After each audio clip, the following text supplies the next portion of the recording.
Dans l'école primaire de Taninges, en Haute-Savoie, Rose-Marie Farinella, institutrice, est intervenue dans cette classe de CM2 toutes les semaines de l'année, pour des ateliers pédagogiques un peu expérimentaux. L'objectif, développer l'esprit critique en faisant des cours d'éducation aux médias et à l'information.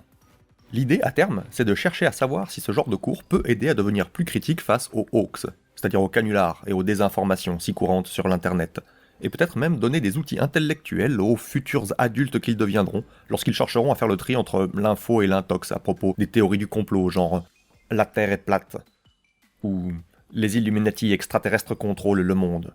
Là, ça ne passe pas mon filtre, pas assez de preuves, et des arguments tout moisis.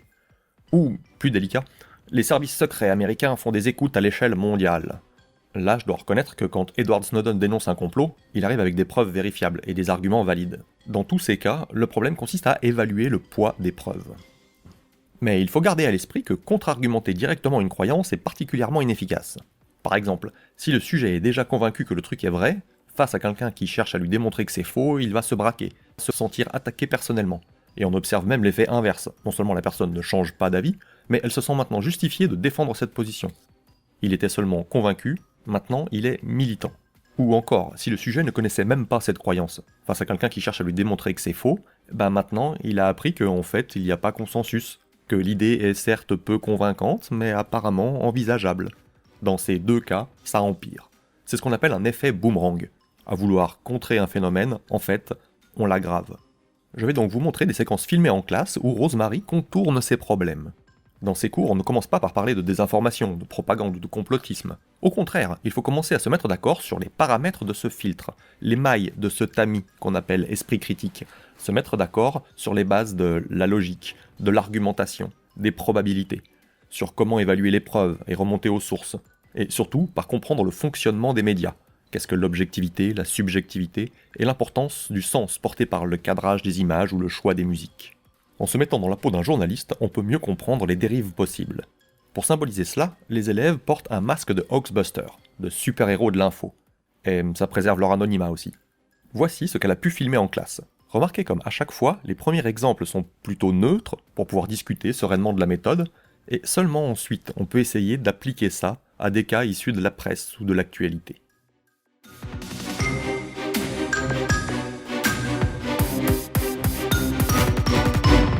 Vous avez ici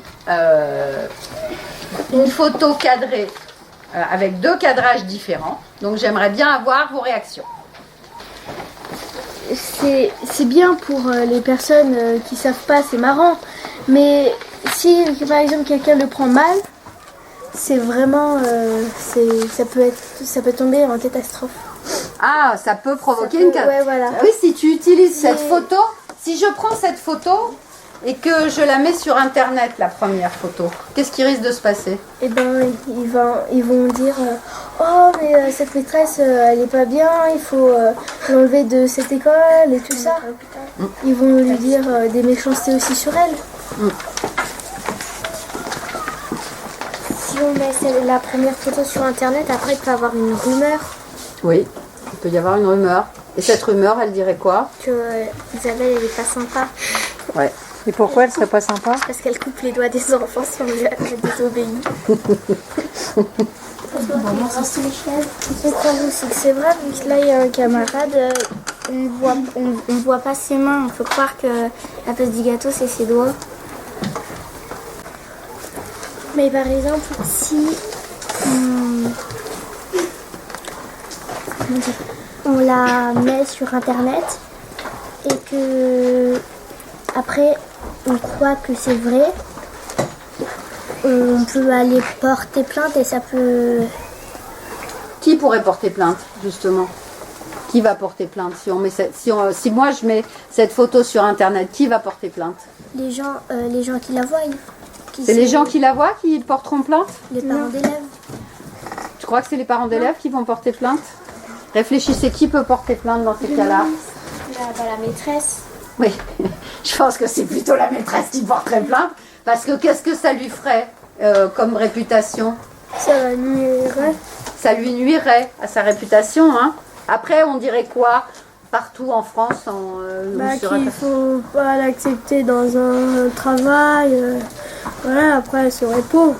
parce qu'elle pourrait plus gagner sa vie. Bah oui.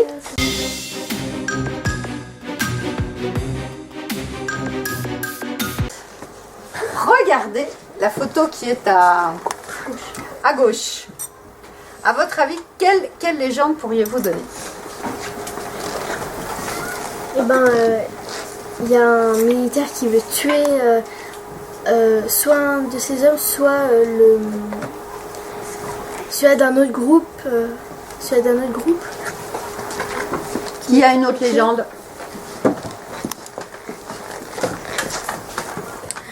Bah moi je dirais qu'un militaire veut mettre une balle dans la tête à quelqu'un parce que par exemple il a trahi son bataillon ou quelque chose comme ça, et que la personne est en l'air en train de se lamenter et se dire bon c'est la fin, et l'autre a envie de tirer. Samedi 14 février, un homme qui est en Syrie va se faire assassiner par son coéquipier. Très bien. Maintenant, si on regarde la photo de droite, quelle pourrait être la légende? Alors, on va interroger d'autres enfants. On peut dire qu'il y a un soldat et il donne de l'eau à son coéquipier, à son copain. Oui, mais alors tu mettrais quoi comme légende? Ça, on voit qu'il est en train de donner de l'eau. Donc il est en train de faire quoi? S'il lui donne de l'eau, c'est pour? De le ravitailler. Pour le ravitailler. Pour l'aider. Alors toi tu dis pour l'aider, alors tu mettrais un soldat est en train d'aider un autre soldat. Qu'est-ce qu'on pourrait mettre comme texte? Un soldat est en train de réhydrater son coéquipier. Très bien, pourquoi pas? Un soldat s'est fait mal et son coéquipier le soigne. Un militaire sauve un de ses alliés. Je sais pas. Ok. Donc vous voyez, c'est pas la même légende si on coupe ici et si on coupe là. Donc on a joué sur le mot technique, c'est quoi? Le cadrage. Bravo. Le cadrage est différent. Donc vous pouvez manipuler une image juste avec le cadrage.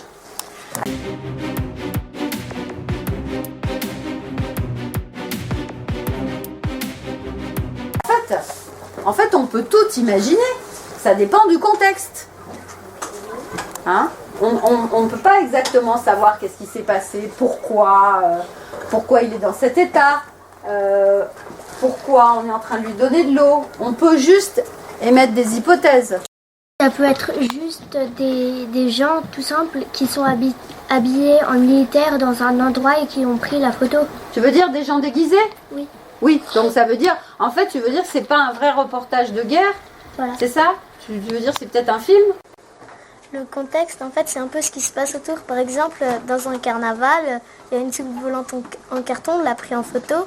On a l'impression que c'est une vraie soucoupe volante. Donc le contexte, c'est que c'est pendant le carnaval, en fait. Alors que des gens, ils vont se servir, ils vont changer le contexte et ça va changer complètement le sens de la photo. Ils vont dire, on l'a pris dans la zone 51, c'est une soucoupe volante vraiment d'extraterrestres.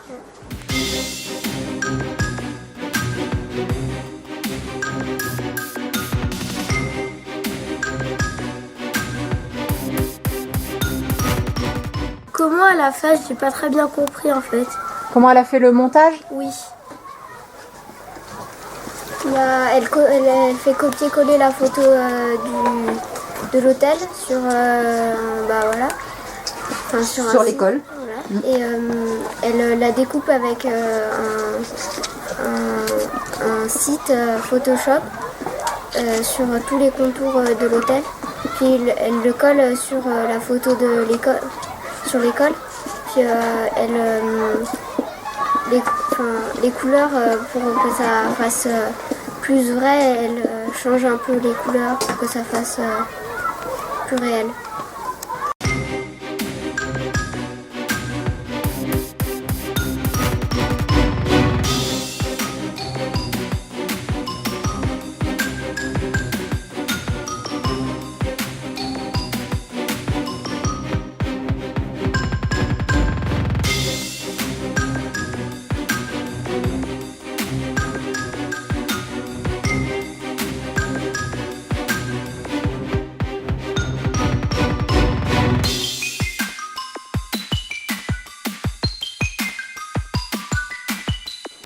quels outils vous avez repérés sur Dove Evolution?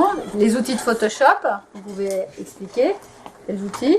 Et puis, qu'est-ce qui a changé sur cette femme avec Photoshop? On a changé les cheveux, les sourcils, le cou aussi, on l'a allongé. Et les épaules ont été rétrécies.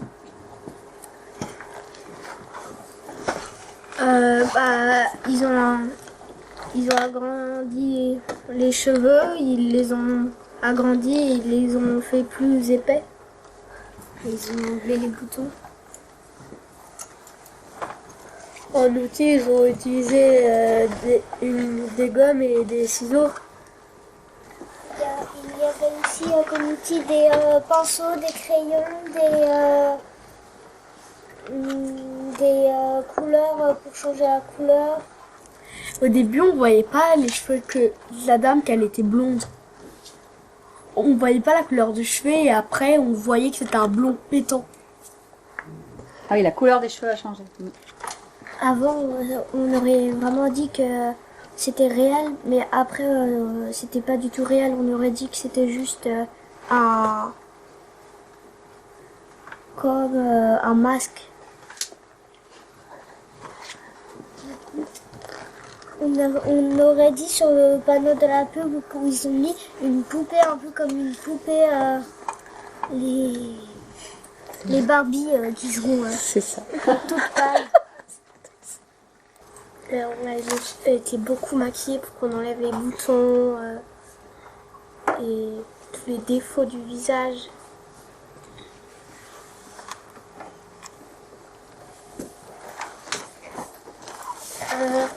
Aussi, elles ont été mises en valeur par ceux qu'on fait, qui l'ont relooké. Et par exemple, quand on voit Adèle dans la vraie vie et maquillée, c'est pas du tout la même chose. Tu l'as vu Adèle dans la vraie vie et maquillée? Ouais.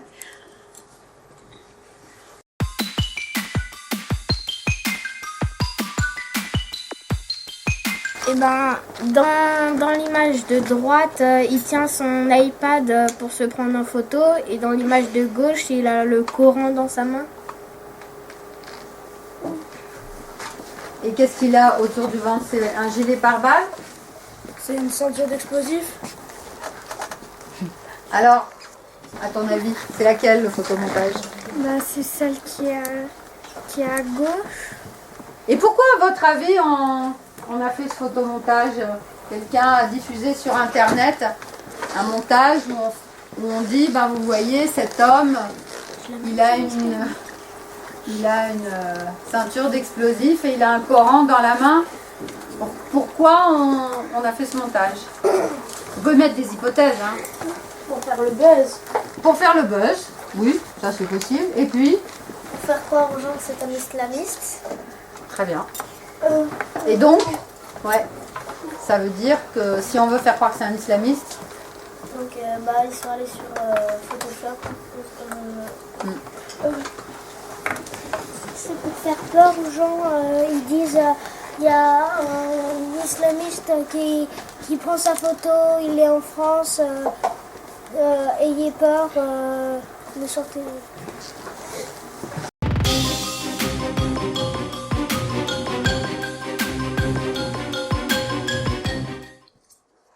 est-ce que dans cette image, il y a des détails qui vous semblent bizarres? Ah, Il y a des gens, on dirait, qui sont plantés dans la terre. Il y a des gens, on dirait, qui volent. Quand on regarde le sol, il y a le monsieur qui montre du doigt à l'autre monsieur. On voit que c'est pas... Comment dire? On a l'impression que le monsieur, il vole un peu parce que le sol... Moi, je dirais que le sol n'est pas vrai. C'est pas... Les hommes sont vrais. Ils sont rajoutés à la photo parce que... Ils paraissent tous bizarres.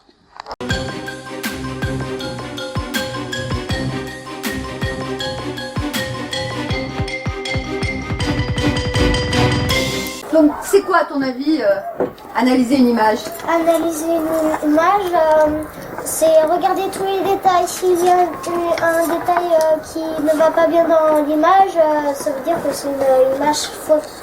Le sol, on voit qu'il est disproportionné avec l'homme, puisque les pavés sont bien plus petits par rapport aux pieds de l'homme. L'homme, il fait au moins 4 pavés, mais normalement, un pavé, ça fait... Bon, il y a des pavés de toutes les tailles, ça existe. Hein. Oui, mais ça se voit que c'est Oui, disproportionné. disproportionné à toute voilà. l'image. Ah ben, c'est exactement le mot. Alors, est-ce que quelqu'un peut expliquer le mot disproportion et le mot proportion, puisque tu l'as trouvé. Bah alors, vas-y, explique-nous. Vas-y. C'est quoi disproportionné? Ça veut dire que donc les tailles n'ont rien à voir. Par exemple, il y a l'arbre le plus gros du monde qui fait ça et un homme à côté qui fait ça. Et ben, on voit que c'est pas pris dans le même angle les deux photos, que le sol, on va dire, qui est incliné à 30 degrés, les personnes à 40 voire 50, parce qu'on voit que le pied il rentre plus dans le sol devant, alors que le chemin n'est pas très pentu. Dans une photo, il faut regarder s'il y a une différence de pixels, une pixel qui est des petits carrés, de quoi est formé les photos. Parce que quand les photos sont modifiées, c'est très rare que les pixels sont de la même taille. Par exemple, des fois il y a des gros carrés et des tout petits à côté. Et que ça veut dire que quand on a ça, que la photo a été modifiée par un logiciel quelconque. Mais est-ce que ça se voit à l'œil nu souvent? Est-ce qu'avec des professionnels, on peut le voir à l'œil nu qu'il y a eu un photomontage? Ça c'est fait par des professionnels. Non, on peut pas le voir parce que les professionnels font attention à tout. Tous les détails, les pixels sont exactement les mêmes. Ils prennent leurs photos bien. Par exemple, le pixel est comme ça, le pixel sera comme ça avec les professionnels. La seule façon de le savoir après, c'est qu'ils disent.